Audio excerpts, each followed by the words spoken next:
প্রতি বছরই আসলে ঈদুল আজহা আসলে একেবারে কোরবানির জন্য প্রস্তুতি নেন এবং যারা কোরবানির দেওয়ার জন্য আগ্রহ থাকেন তারা এবং বড় এবং ছোট গরু সবাই পছন্দ করেন, তবে দেশীয় গরুর প্রতি আসলে ঝুঁকছেন অনেকেই। তবে এবার বাগেরহাটের মোল্লাহাট উপজেলার সবচেয়ে বড় একটি ষাঁড় রয়েছে এবং যার নাম রাখা হয়েছে মধুমতি। বাড়ির কাছেই মধুমতি নদী, এই নদীর নামের সাথে মিল রেখেই নাম রাখা হয়েছে। এবছর যে ষাঁড়গুলো রয়েছে এগুলো একেবারেই ছোট রয়েছে, তবে জেলার ভিতরে জানা মতে এই মধুমতি যে ষাঁড়টা রয়েছে সবচেয়ে বড় এবং এর ওজন প্রায় 1000 কেজি। আমরা আসলে দেখেছি যে আসলে এটা নিজস্ব পদ্ধতিতে এবং এখানে পারিবারিকভাবেই এই গরুটা লালন পালন করা হয়েছে। এখানে যে তার ফার্ম থেকে নামানো হয়েছে এবং একসঙ্গে 5 থেকে 7 জন মানুষ তারা কিন্তু ধরে এখানে নামানো হয়েছে।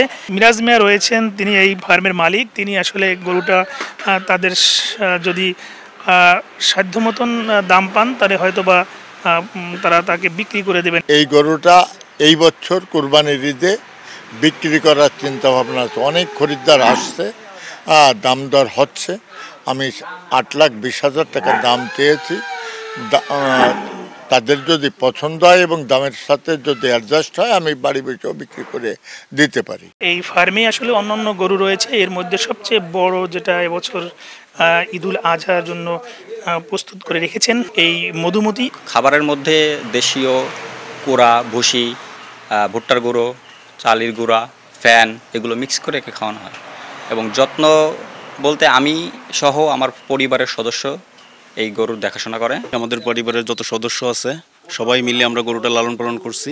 গরুটায় আপনার প্রায় প্রতিদিন 1000 টাকার খাবার খাই। এই গরুর গায়ে হাত দিলে বা আপনি ঝুলে থাকলে আপনার কিছু বলবেন, এতটা প্রিয়, ডাক দিলে চলে আসবে। গরু অন্য লোক দেখতেও আসে, দেখতে আসলে বাইর করতে সেই সময় লোক লাগে, 5-6 জন লোক আমরা ডেলি আসে বাইর করে দেখাই। জেলা প্রাণী সম্পদ বিভাগ বলছেন যে চাহিদা অনুযায়ী এবার গরুর সব ধরনের প্রস্তুতি নেওয়া হয়েছে।